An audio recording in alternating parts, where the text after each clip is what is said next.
ask yourself, what remarkably stupid things am I doing on a regular basis to absolutely screw up my life? What would happen if you just stopped wasting the opportunities that are in front of you?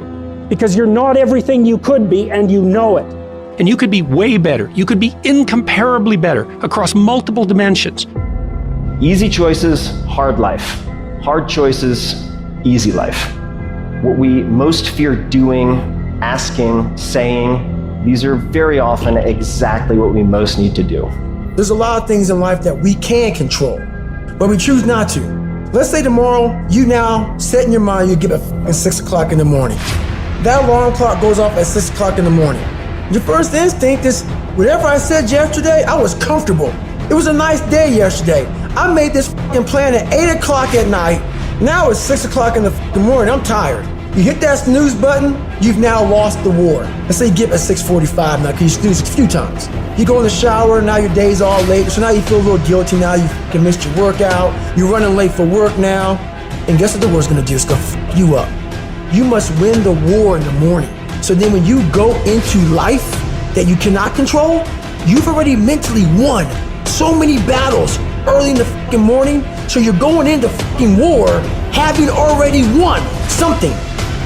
So you're not going to war defeated. You're going to war knowing, I did my push-up, I did my sit-ups, I read, I meditated. Whatever you do, you're prepared for what the life is gonna bring you. You have to be that person who, no matter what's going on, still says, it. I am gonna do what I have to do to get to where I have to go. I don't think about getting up, I just fucking get up. And you just do it, you make it a habit.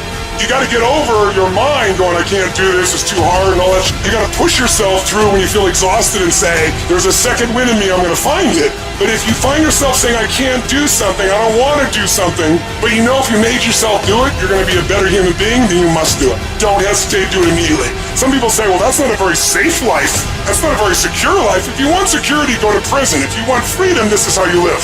Don't even use the word commit. Don't even think about the word discipline. Just do the thing every single day, whether you feel like it or not. Your only commitment is to the activity, not to the grand scheme, not to the big picture, not to the implications of what it is that you're doing. It's to do the thing. Habits are the building blocks of our lives, not the goals or the grand schemes or the vision or the big idea. It's what you fucking do every single day that matters more than anything. No excuses. Do it. Girlfriend or no girlfriend. Do it. Tired or not tired. Do it. You said you was going to do it out your mouth. You're a man now. And a man is only as good as his word, not his emotions. Your emotions don't win championships. So whatever's going to cause you not to be your best, stop it. This is about you retraining your brain to understand this is a fucking process that we learn of discipline and execution and competition with ourselves.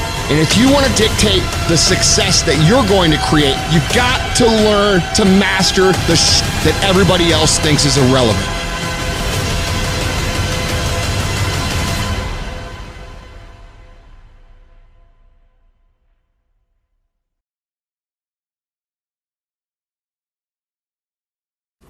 If you can get a mental image of the person you would most like to become, begin now to act as that person would act in everything you do.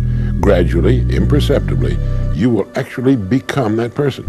The secret is to get and hold fast in your mind the mental image of the person you would most like to be. Then in every situation, you act and talk as you feel that person would. You make the kind of decisions you think that person would. This is the way to constantly grow into a better, more effective person. You immediately begin to act with more confidence, and confidence is the first step to accomplishment.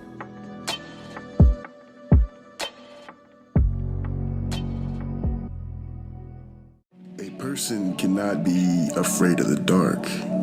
A person can't be afraid of what's in the dark.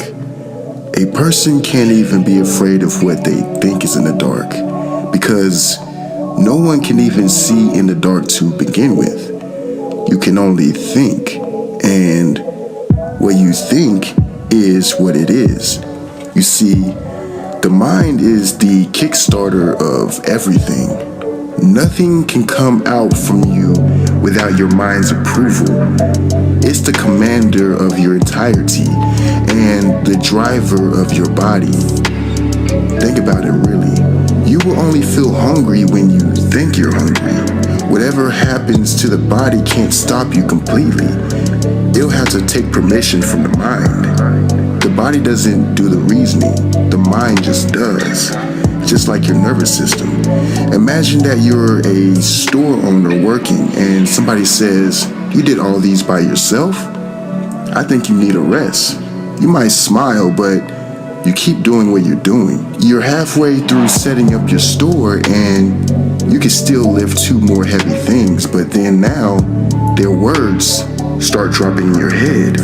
It ripples and echoes across your mind, and then you start to give in. You start to give into the thought, "I might need a rest for a while." Then you become tired.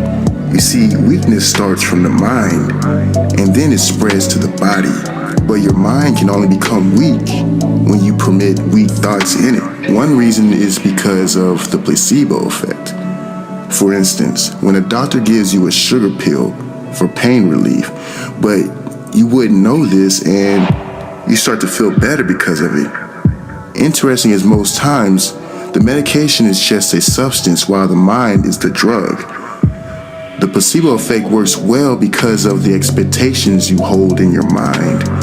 When you think and expect something to happen, it usually does, and it happens most often when the subject is you. Also because of the Pygmalion effect.